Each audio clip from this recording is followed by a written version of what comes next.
Allah is my heart's speech, your mercy is what I beseech. Keep in my heart your remembrance, and in your deen allow me to advance. Help me in my quest, permit me to pass the ultimate test. Help me in my quest, permit me to pass the ultimate test. Bismillah ar-Rahman ar-Rahim. Alhamdulillahi Rabbil Alameen. Sallallahu wa sallam wa baraka ala abdihi wa rasulihi al-ameen. Nabiyyina Muhammadin wa ala alihi wa sahbihi ajma'een. Dear brothers and sisters in Islam, Assalamu alaikum wa rahmatullahi wa barakatuh.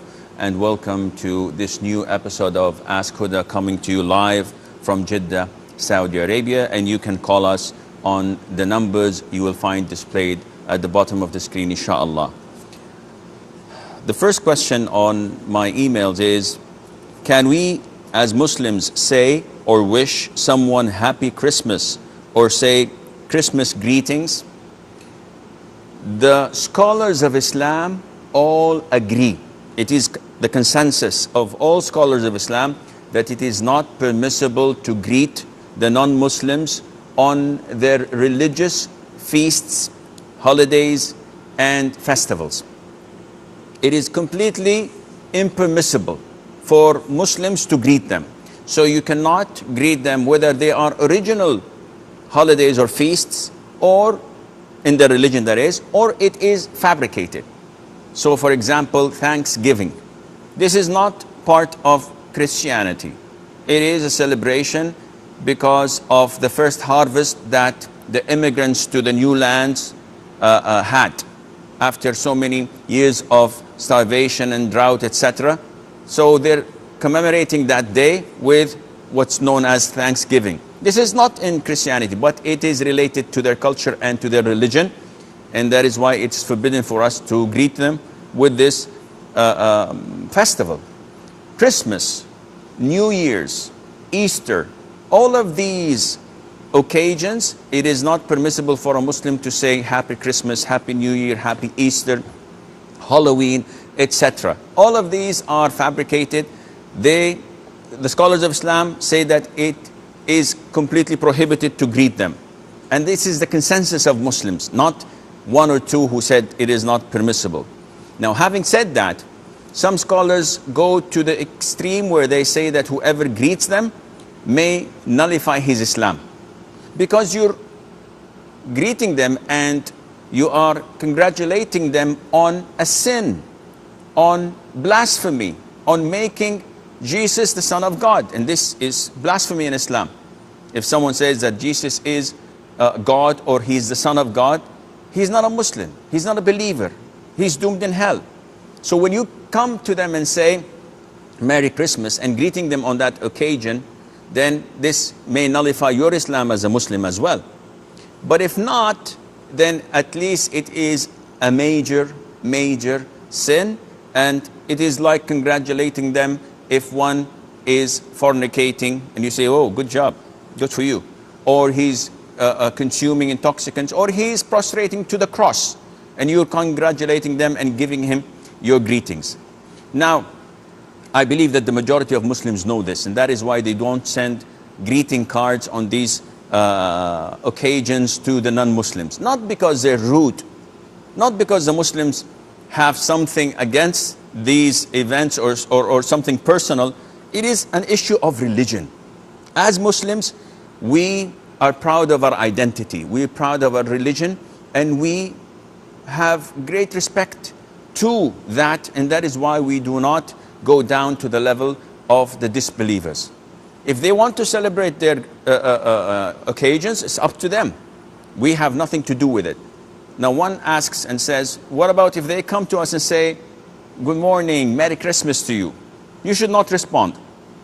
You should either say good morning to you as well, or you should say thank you, or even may Allah guide you. But never say and to you as well, or Merry Christmas to you as well, and enjoy your New Year vacation. All of this is prohibited and forbidden in Islam. Another person would ask, but they always say Happy Eid for us. And we have two occasions in Islam. Eid al-Fitr and Eid al-Adha. So they come and greet us. Well, greet them back saying thank you. And I hope that you also enjoy your vacation on Eid al-Fitr or Eid al-Adha. Why? Because our Eids are legit. They are from the Quran and from the Sunnah. And our religion is the correct religion. That's the end of discussion. We don't have to go down to explaining ourselves. Our religion is the religion, the only religion acceptable at the side of Allah Azza wa Jal. Now, a lot of the Muslims, or some of them, may fall under the inferiority complex. And you would find Muslims having Christmas trees and giving gifts and enjoying the season of Christmas and New Year because it's holidays, they go out, they go party. Now these people fall under the category where the Prophet said in the authentic hadith sallallahu alaihi wasallam, وَمَنْ تَشَبَّهَ بِقَوْمٍ فَهُمْ مِنْهُ. Whoever imitates a group of people, he is among them and from them. So if you imitate the disbelievers, you may become one as well. That is why it is completely prohibited to decorate the eggs as in Easter, where the Orthodox may do. It's in Egypt, it's done in Lebanon. This is completely unacceptable. Ahmed from Saudi Arabia. Ahmed. Wa alaikum salam wa rahmatullah.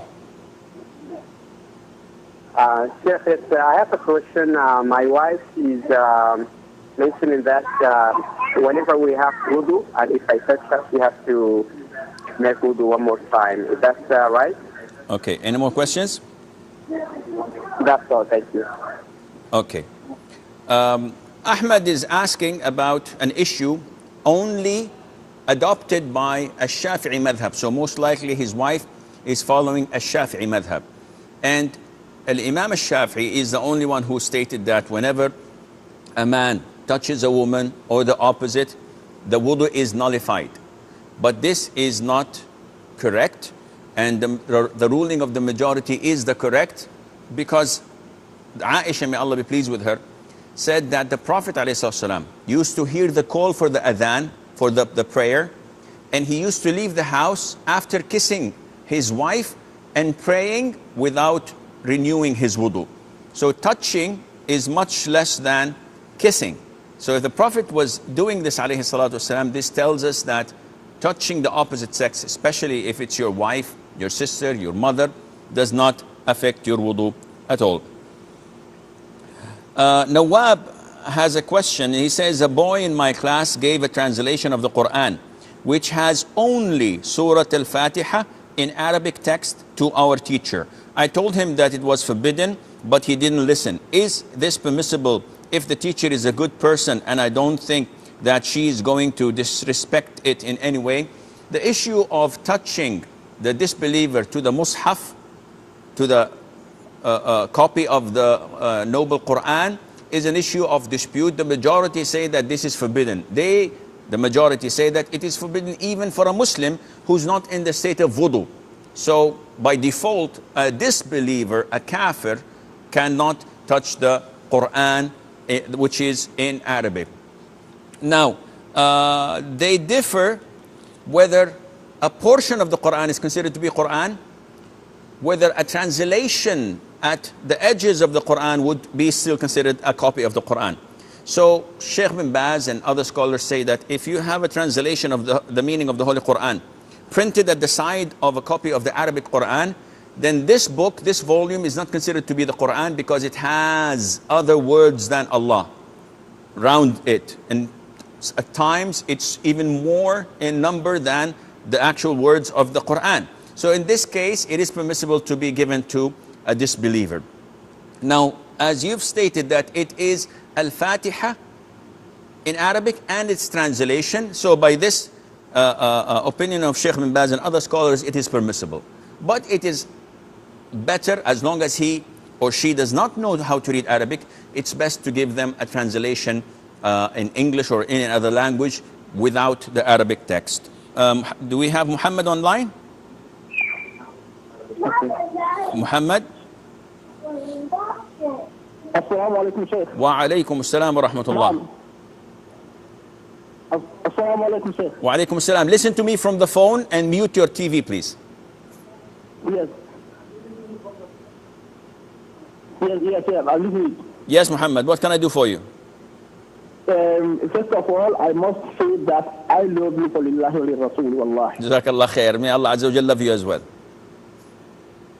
Then the second thing is that I have 2 or 3 questions. The first question is that when the azan of Fajr made, when they said the as-salam khairu min al-nawm, how many rakah is supposed to be there? What prayers is supposed to be there? Because we have that problem here in our masjid.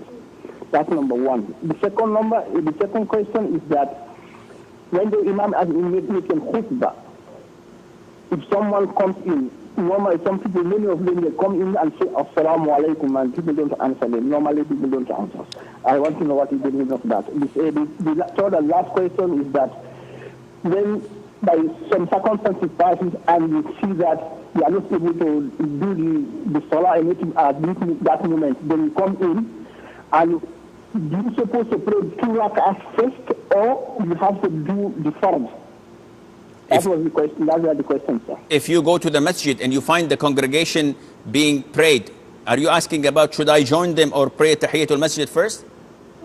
No, you fail the prayers. You fail the prayers. For example, you pass it on the way when you have traffic jam. So you pass it on the way. You arrive there, they prayed already. Okay. So what do you do first? You have to do any other salah. You have to do Tahiyatul Masjid first, or you have to do.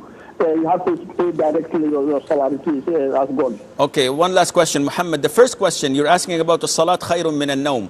Are you asking about how many rak'ahs do I pray after the adhan, or what to say? No, but the problem is you have that here, many people here, what we have here is that they came in and they find that they made that adhan already. And they started to pray Tahiyatul Masjid, they pray 2 more. And okay. There is some misunderstanding to people because some people say that they're supposed to do that all the 2 rak'ahs and they live with dalils. I will answer your question, inshallah. Mean? From the Emirates, I did not get the name. Hello? Yes, from the Emirates. Yes, sister. Yes, I'm from the Emirates. You can write me Iman. Iman. Okay, Iman. What can I do for you? Iman. Yes, sister. What can I do for you? Hello? Yes, Iman. What's your question? Yes. Assalamu alaikum. Wa alaikum salam. My question is it... Hello? Yes. Listen to me from... Yes, listen to me from the phone. Yeah. Mute your TV, please. Yes. Is it permitted or recommended to recite a particular surah or a portion of the Holy Quran either once or for a specific number of times before attempting or going for any important work?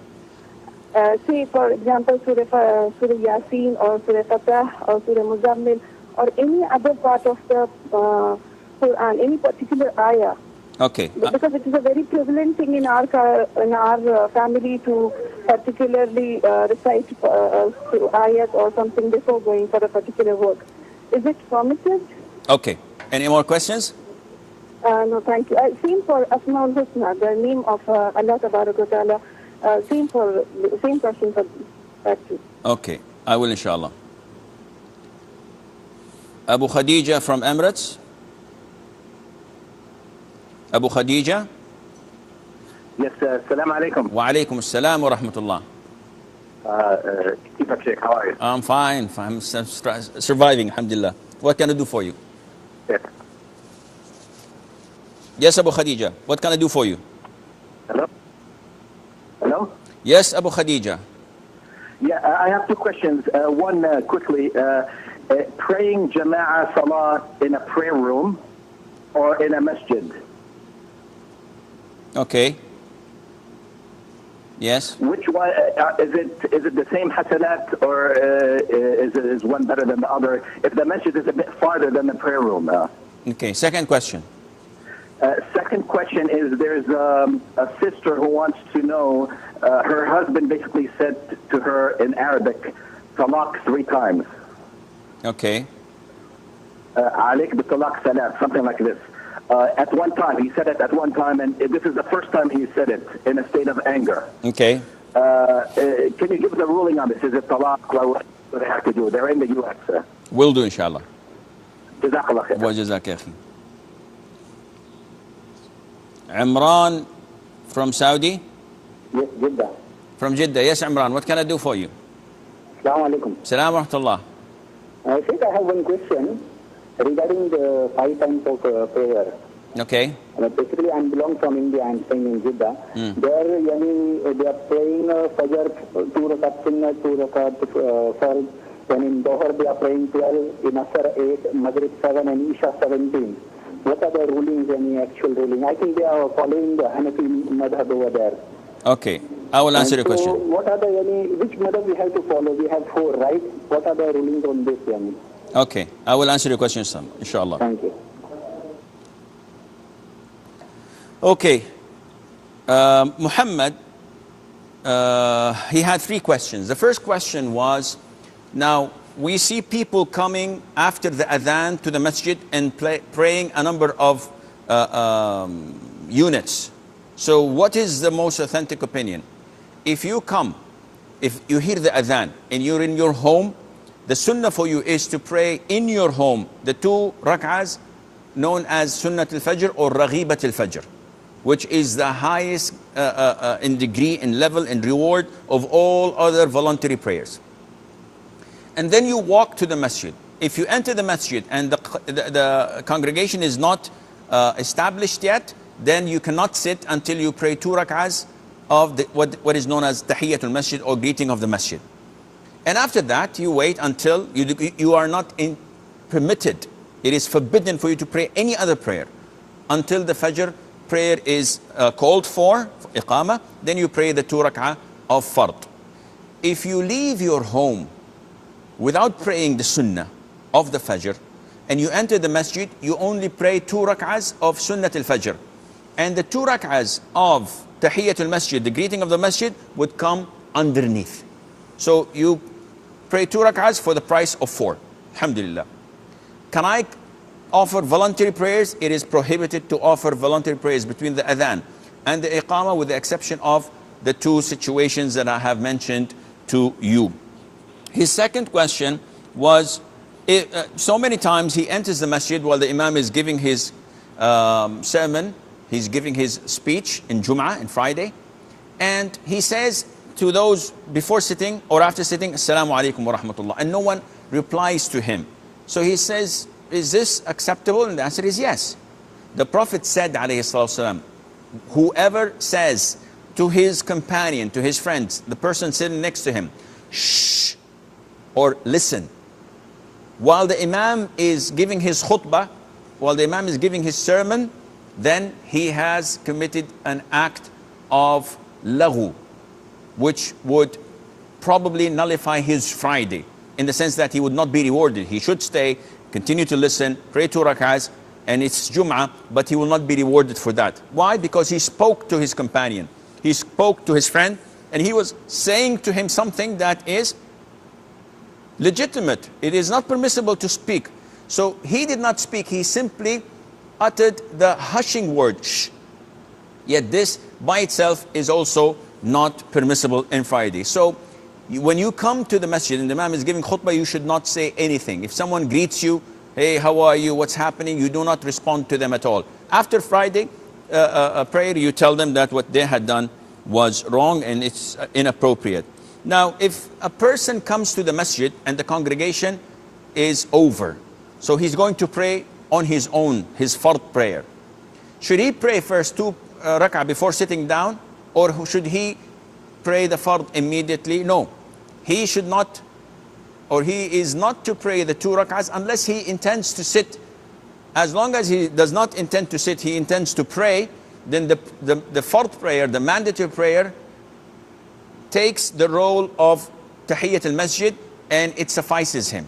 So if you missed Maghrib, you go to the masjid, give iqamah, pray 3 rak'ahs of Maghrib and sit. No problem. Don't I have to pray 2 rak'ahs? No. The 3 rak'ahs of Maghrib did the job for you. Iman from the Emirates, she says that is there any authenticity or basis to reciting Surah Yasin, a portion of the Quran, a certain surah, or a number of the names of Allah and His beautiful attributes a set of times before going into an important meeting or a gathering or interview or work? Is there any basis for that? The answer is no. There isn't anything except that when you go, you have your full trust, reliance and dependence on Allah. Have full tawakkul on Allah. And if you supplicate, if you raise your hand and praise Allah, offer salutation to the Prophet ﷺ and say, oh Allah, facilitate my meeting and make it easy, make it successful, and you go, this is permissible. But to say that there is a set of verses or surahs to be recited, this is baseless.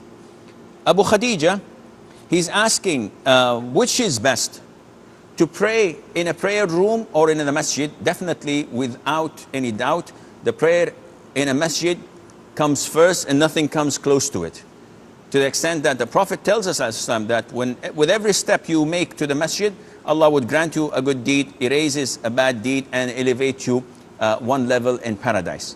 And this is for the masjid. And the Prophet told us that a man's prayer in the masjid is better than his prayer in his market, in his souk, in the sense that in his business offices or in where he works. So the prayer in the masjid is definitely more rewardable, and this is what you should do. He says that the sister is complaining that her husband uttered the word of divorce 3 times at the same time. So he said, Anti taliq, taliq, taliq, or Anti taliq bithalatha, you're divorced thrice. And this is his first time. What should be done? And they live in the USA. They should consult the Imam of the Islamic Center where they live. But theoretically speaking, technically speaking, it's an issue of dispute. Some scholars say that when a man says to his wife, you're divorced, divorced, divorced, then she becomes forbidden totally for him until she marries another man. He cannot remarry her again or reconcile until she marries another man and has sexual relationship and then be divorced without any intention for getting back to the first husband. It has to be a legitimate second marriage. And the most authentic opinion is that divorcing a woman 3 times at the same time takes place only once. So if you say to your wife, you're divorced, divorced, divorced, this takes place as one divorce. And the second divorce cannot take place until you reconcile your wife. After reconciliation, you may divorce her again. And we all know that there is legitimate divorce and an innovated forbidden divorce. And a lot of the Muslims, 99% of the divorces take place in the innovation forbidden category. Because you cannot divorce your wife except by 2 means. Either when she's pregnant, and the consensus of scholars say that when a pregnant woman is divorced, the divorce takes place. Or when she is in the period after her menses. So after she gets her menses and she is pure and you did not have any intimacy with her, if you divorce her, this is a divorce in accordance to the sunnah and it is valid. Any other such divorce is considered to be innovated. We have Brother Isa from Emirates. Brother Isa. Assalamu alaikum. Salam rahmatullah. I'm sorry, Sheikh. I guess the name was mentioned a little bit wrong. My name is Aisha. Aisha, yes, Aisha. Yes. Apologies. Okay. Sheikh, I have 3 questions for you, if you don't mind me asking them. The first one would be, is there a ruling on how to cut the finger and the toenail? Okay. Is there like a sunnah for it? And also I would like to ask you if there is anything like a such thing called shukr salah. You know, like when you're grateful to Allah and you just offer, for example, 2 rakat for being grateful. Okay. I don't know if this is permissible or if this is bid'ah. Okay. And also, which is related to this question, for example, if I want to ask Allah for something special, am I allowed to offer 2 rakah, for example, just to ask for the special thing, or is that also not permissible? Okay. And and the last question, if you don't mind me asking, you had already dropped it a little bit in the beginning. When joining the salah in the masjid, and per se I'm a little bit late, so what would be the ruling on me joining them properly? What do I do? Can you elaborate a little bit? Yeah, like for example, if I go into the masjid and they already started the Jummah prayer, and because like let's say I missed the beginning, so what do I do to join them properly? Okay. Like what is the correct? Yeah. Okay, I will answer your question, inshallah. Nasser from Saudi. Ya Nasser. Assalamu alaikum wa rahmatullahi wa barakatuh. Wa alaykum assalam wa rahmatullahi wa barakatuh. Yeah, Sheikh, I want to ask one question about mustache. That how can, if I use the razor, that's acceptable, or if I use the trimmer, that is acceptable, or I use a shaver. What is the best one for the mustache? Because I left the beard for same like sunnah, and I want to just only justify about that for mustache. So please tell me about that. What is the best way? I will, inshallah. Thank you very much. You're welcome. Alaykum salam wa rahmatullah. Abdullah from Nigeria. Ya Abdullah. Assalamu alaikum, Sheikh. Wa alaykum assalam wa rahmatullah, and good evening to you. Listen to me from the phone, Abdullah.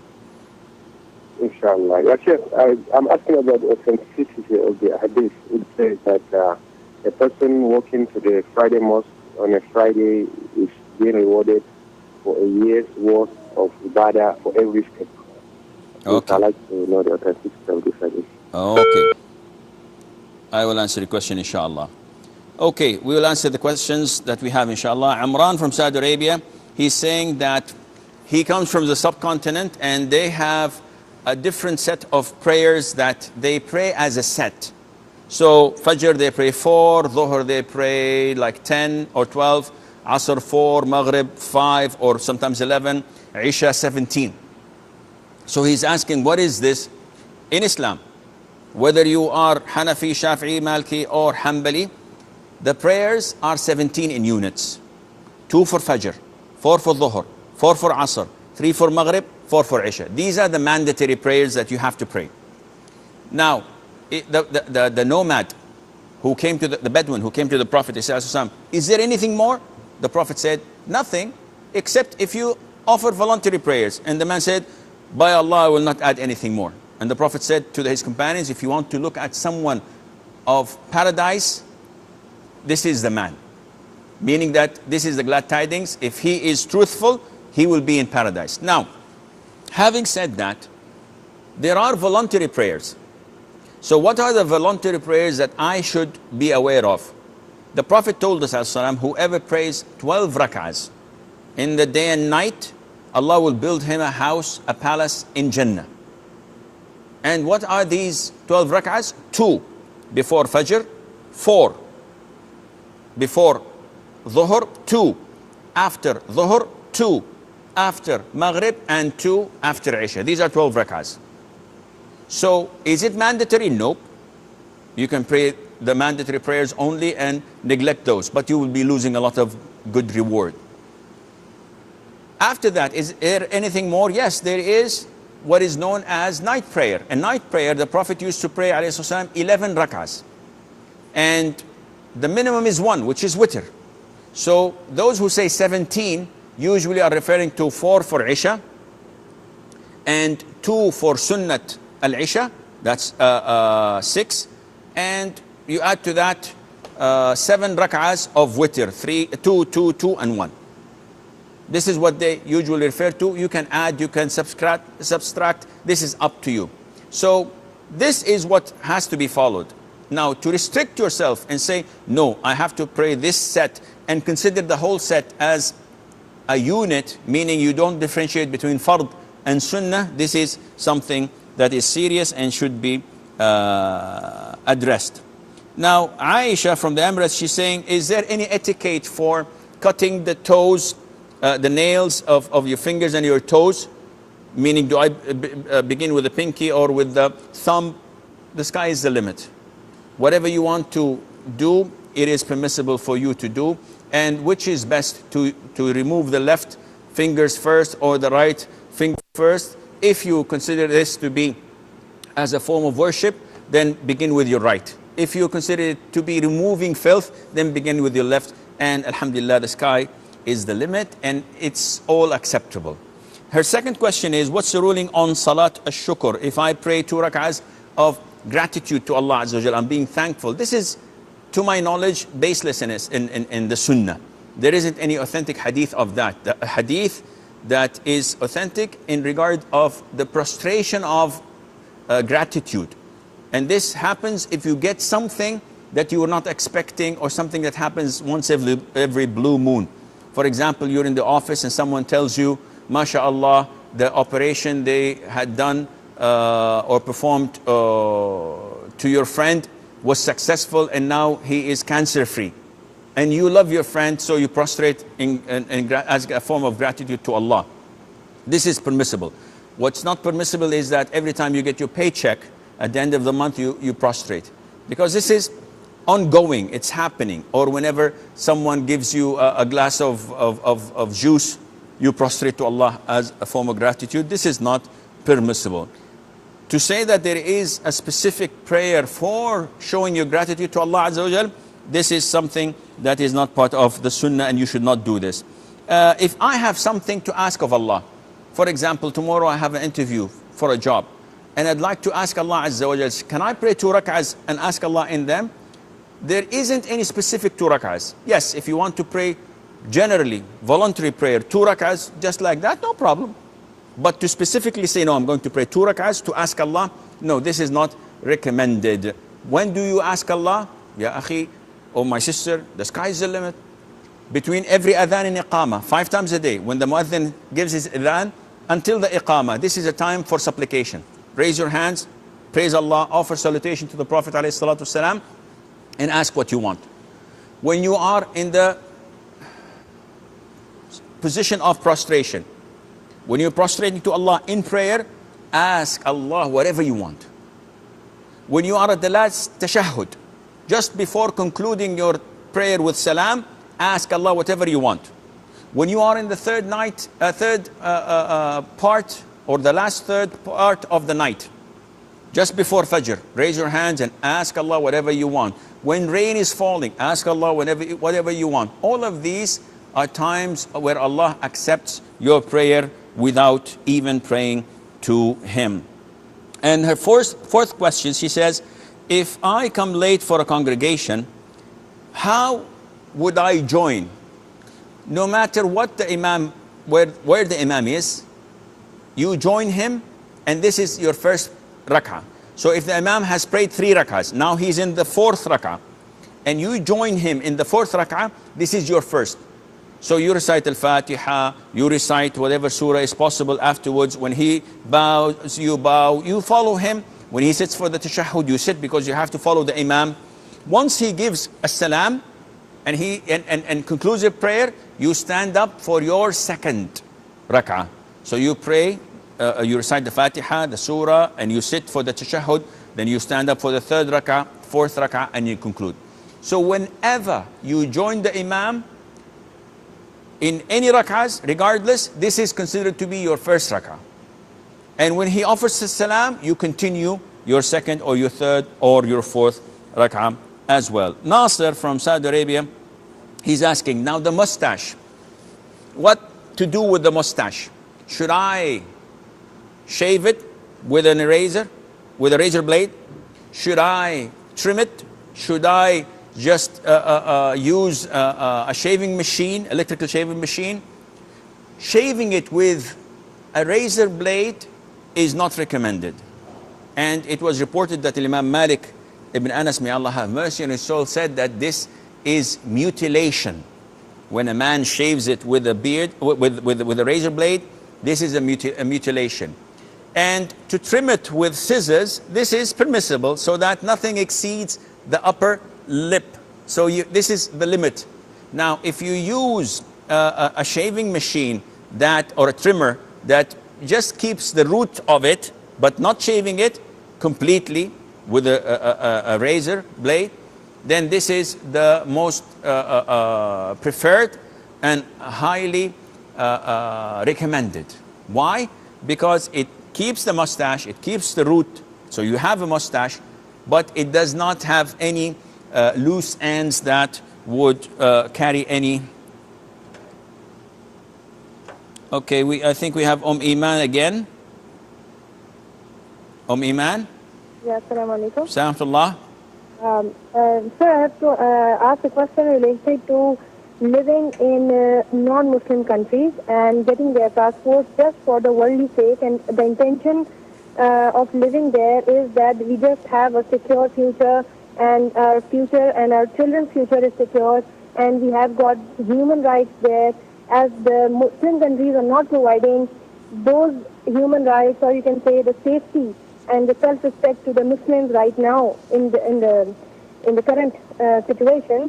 So I just want to know that what is like the authentication about this, that can we just get the passport of those countries and get back to any Muslim country and having the intention that we can get some higher salary scales and our pay scales would be revised and some things like this. You're asking about someone who has gone already or thinking? No, if somebody is planning to go there. Like, okay, I will planning to go there just because like it's not the intention for the sake of dawah, but the intention is just to get and live peacefully there. I will answer your question, inshallah. And one more question, sir. Okay. That is it allowed to take loan from someone about whom we know that their earning is not halal, is not pure? Is it allowed for us to take loan from them or even accept gifts from them? Okay. I will answer your question, inshallah.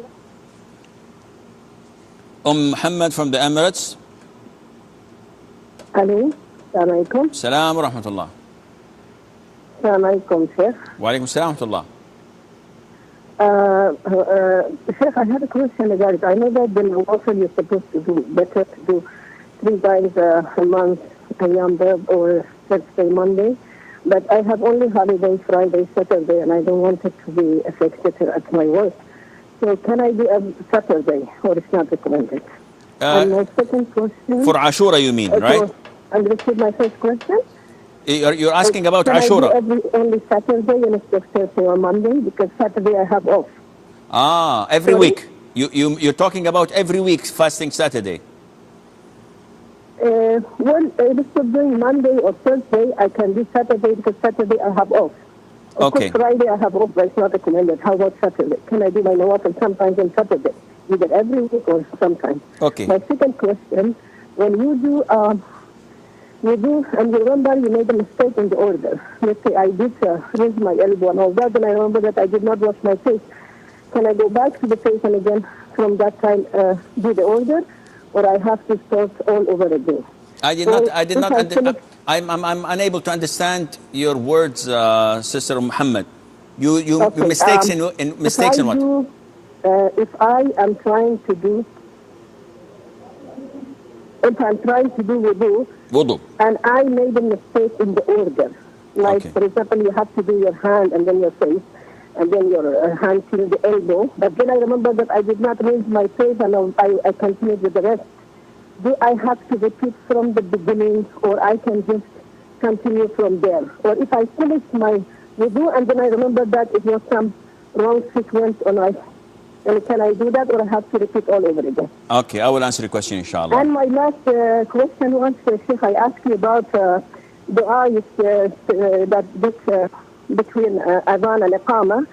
Is it between my Iqama as a lady or Iqamat al-Masjid? And you said you will do the test in Ramadan and you get back to me. I don't know if you did, but I never had my question. Okay. Jazakallah. Wa jazakum. I did not hear that. Rahma from Kuwait. Yeah. Yes, what can I do for you? Assalamu alaikum, Sheikh. Wa alaikum assalam. Sheikh, I want to ask, in the Ramadan I travel. Okay. So I fast also. Okay. So we have some passengers in the flight, so we break the fast together. When I come back, one of my sons tell me that this day my fast is not valid. I have to fast 1 day more to replace this date. This is the first question. Okay. The second question is it true that if a lady puts a perfume and go outside, another man, smell the perfume, you have to wash janaba? Okay. Yeah. Okay. Any more questions? Yeah, only this. Okay, I will answer your question, inshallah. Jazakumullah khair. Wa jazakum. Okay, Abdullah is from Nigeria. He was cut off. He was asking about the reward of a year of fasting and prayer if you walk to the masjid. The whole hadith is authentic. The Prophet said عليه الصلاة والسلام إنه من غسل واغتسل وبكر وابتكر ومشى ولم يركب ودنا من الإمام واستمع وانصت ولم يلغو كتب له بكل خطوة يخطوها من بيته إلى المسجد أجر سنة قيامها وصيامها.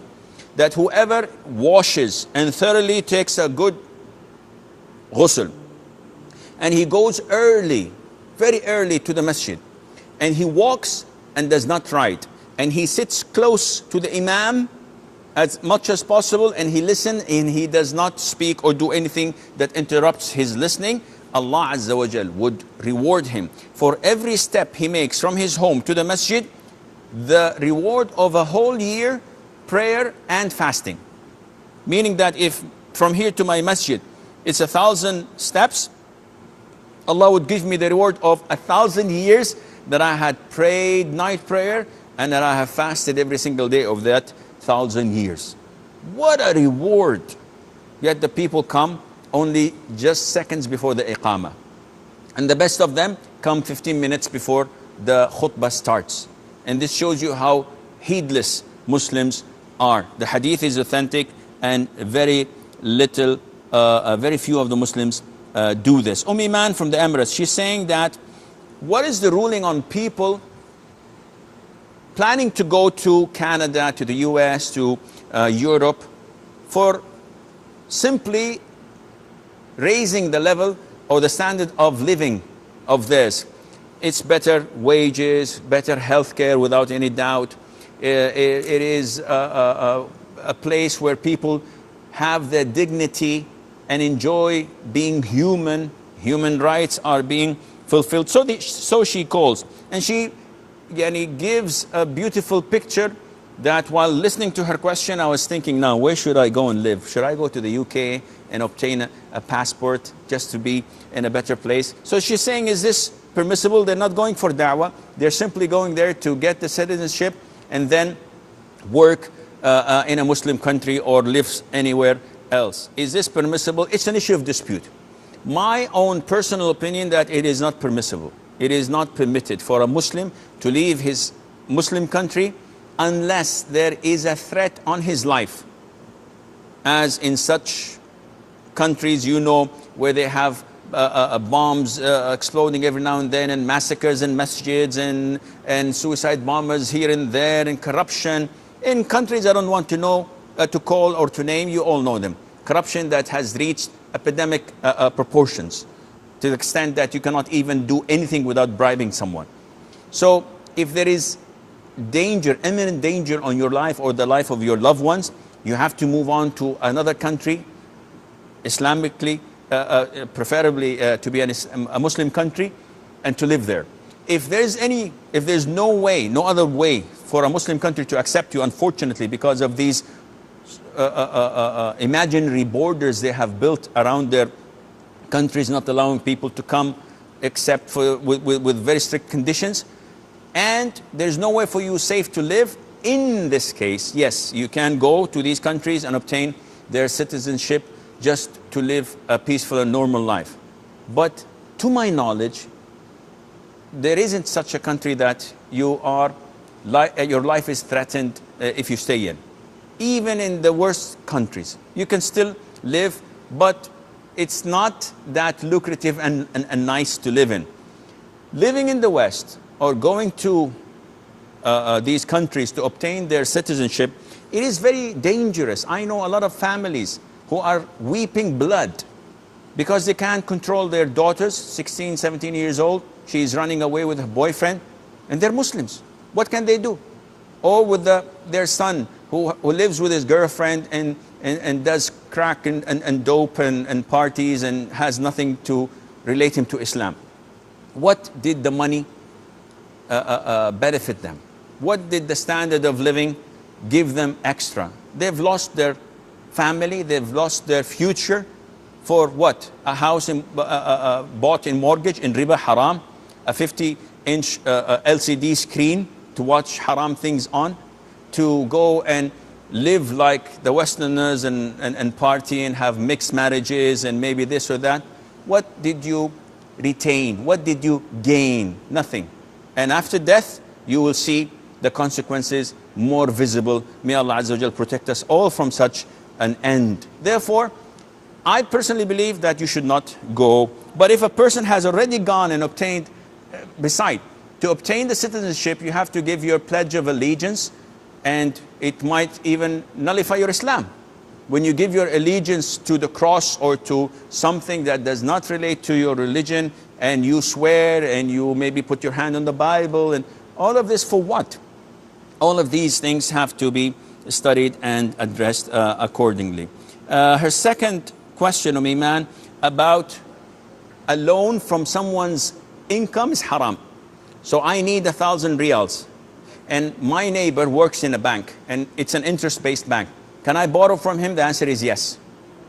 My other friend sells this or that. Can I borrow? Yes, because borrowing is permissible for me, and I will return the money that I've borrowed.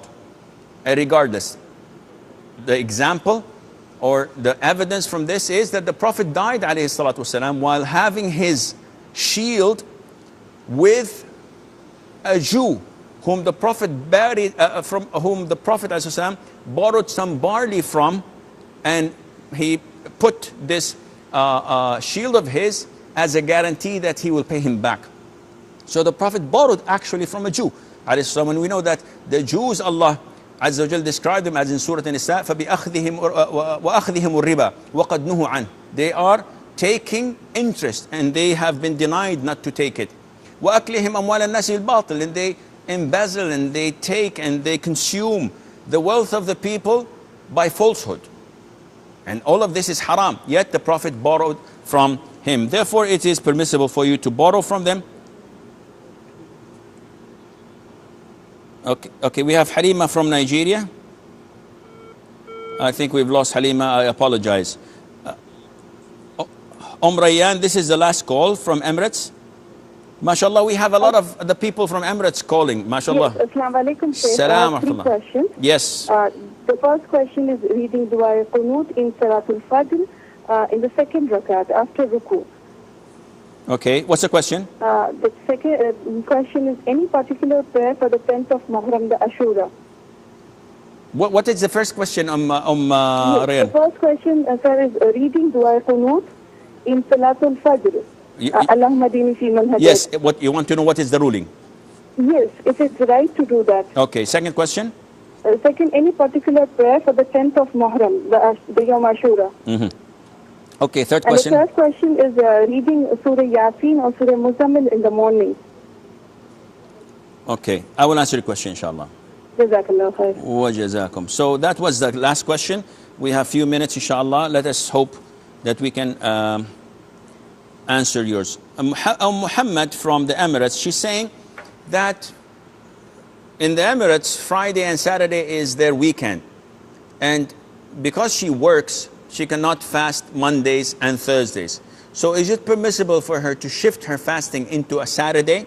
And the answer is no. It is not permissible to fast Saturdays on voluntary basis without any legitimate reason. And she says that I know we cannot fast Friday. Well, actually, let me correct this for you. You're not allowed to isolate Friday with fasting. But if you, because it's your weekend, fast Friday and Saturday, this is permissible. This is permitted.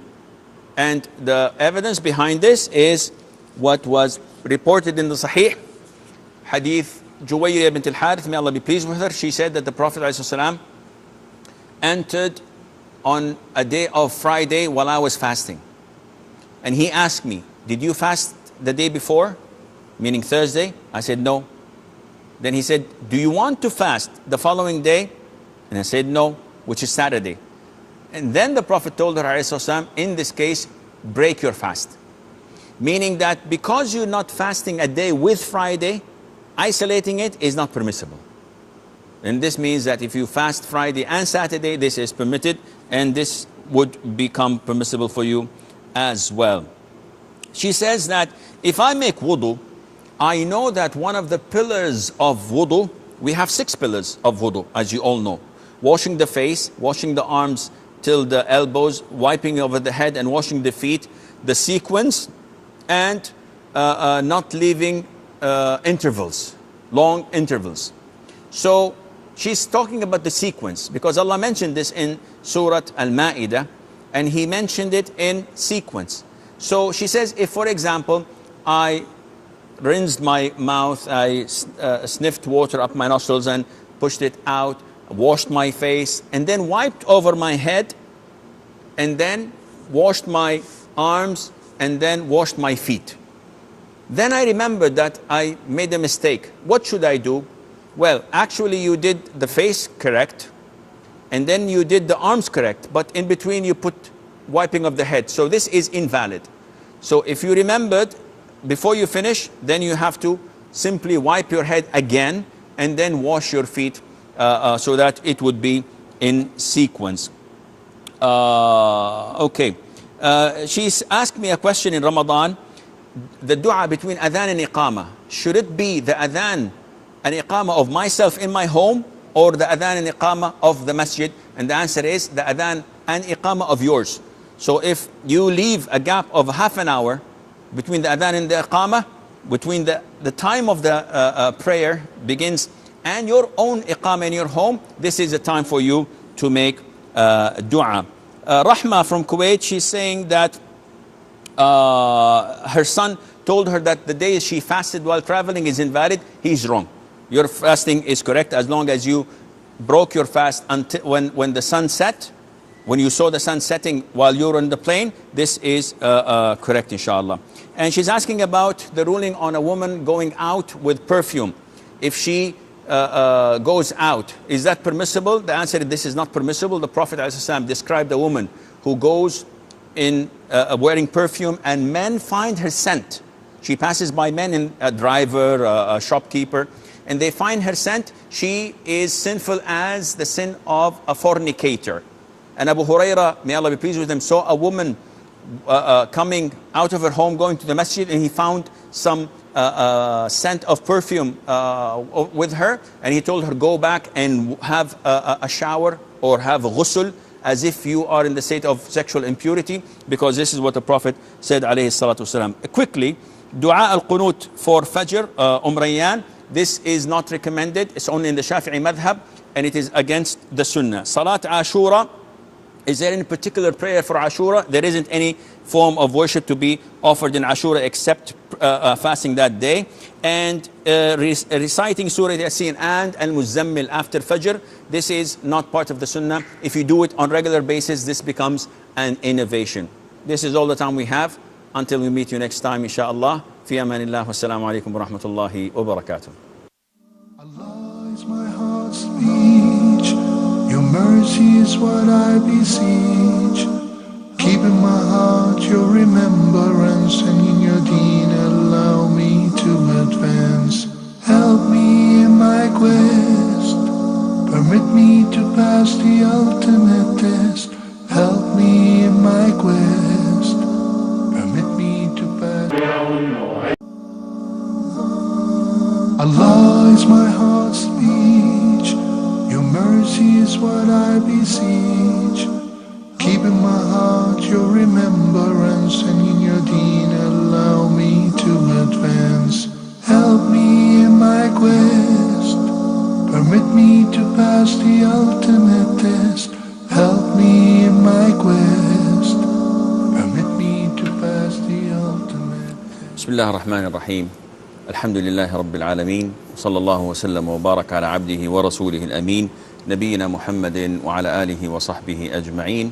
Dear brothers and sisters in Islam, Assalamu alaikum wa rahmatullahi wa barakatuh, and welcome to this new episode of Ask Huda, coming to you live from Jeddah, Saudi Arabia. And you can call us on the numbers you will find displayed at the bottom of the screen, inshallah. The first question on my emails is, can we as Muslims say or wish someone happy Christmas or say Christmas greetings? The scholars of Islam all agree. It is the consensus of all scholars of Islam that it is not to the non-Muslims. Not because they're rude, not because the Muslims have something against these events or something personal. It is an issue of religion. As Muslims, we are proud of our identity, we are proud of our religion, and we have great respect to that, and that is why we do not go down to the level of the disbelievers. If they want to celebrate their occasions, it's up to them. We have nothing to do with it. Now one asks and says, what about if they come to us and say, good morning, Merry Christmas to you? You should not respond. You should either say good morning to you as well, or you should say thank you, or even may Allah guide you. But never say and to you as well, or Merry Christmas to you as well, and enjoy your New Year vacation. All of this is prohibited and forbidden in Islam. Another person would ask, but they always say Happy Eid for us. And we have two occasions in Islam, Eid al-Fitr and Eid al-Adha. So they come and greet us. Well, greet them back. It's permissible to greet the non-Muslims on their religious feasts, holidays, and festivals. It is completely impermissible for Muslims to greet them. So you cannot greet them whether they are original holidays or feasts, or in the religion that is, or it is fabricated. So for example, Thanksgiving. This is not part of Christianity. It is a celebration because of the first harvest that the immigrants to the new lands had after so many years of starvation and drought, etc. So they're commemorating that day with what's known as Thanksgiving. This is not in Christianity, but it is related to their culture and to their religion, and that is why it's forbidden for us to greet them with this festival.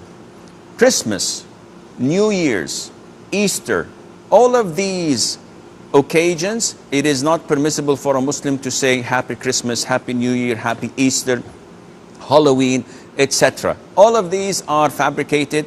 The scholars of Islam say that it is completely prohibited to greet them. And this is the consensus of Muslims, not one or two who said it is not permissible. Now, having said that, some scholars go to the extreme where they say that whoever greets them may nullify his Islam. Because you're greeting them and you are congratulating them on a sin, on blasphemy, on making Jesus the Son of God. And this is blasphemy in Islam. If someone says that Jesus is God or he's the Son of God, he's not a Muslim, he's not a believer, he's doomed in hell. So when you come to them and say Merry Christmas and greeting them on that occasion, then this may nullify your Islam as a Muslim as well. But if not, then at least it is a major sin, and it is like congratulating them if one is fornicating and you say, oh, good job, good for you. Or he's consuming intoxicants, or he's prostrating to the cross, and you're congratulating them and giving him your greetings. Now, I believe that the majority of Muslims know this, and that is why they don't send greeting cards on these occasions saying thank you. And I hope that you also enjoy your vacation on Eid al-Fitr or Eid al-Adha. Why? Because our Eids are legit. They are from the Quran and from the Sunnah, and our religion is the correct religion. That's the end of discussion. We don't have to go down to explaining ourselves. Our religion is the religion, the only religion acceptable at the side of Allah Azza wa Jal. Now, a lot of the Muslims, or some of them, may fall under the inferiority complex. And you would find Muslims having Christmas trees and giving gifts and enjoying the season of Christmas and New Year because it's holidays, they go out, they go party. Now these people fall under the category where the Prophet said in the authentic hadith sallallahu alaihi wasallam, وَمَنْ تَشَبَّهَ بِقَوْمٍ فَهُمْ مِنْهُ. Whoever imitates a group of people, he is among them and from them. So if you imitate the disbelievers, you may become one as well. That is why it is completely prohibited to decorate the eggs, as in Easter, with the Orthodox may do. It's in Egypt, it's done in Lebanon. This is completely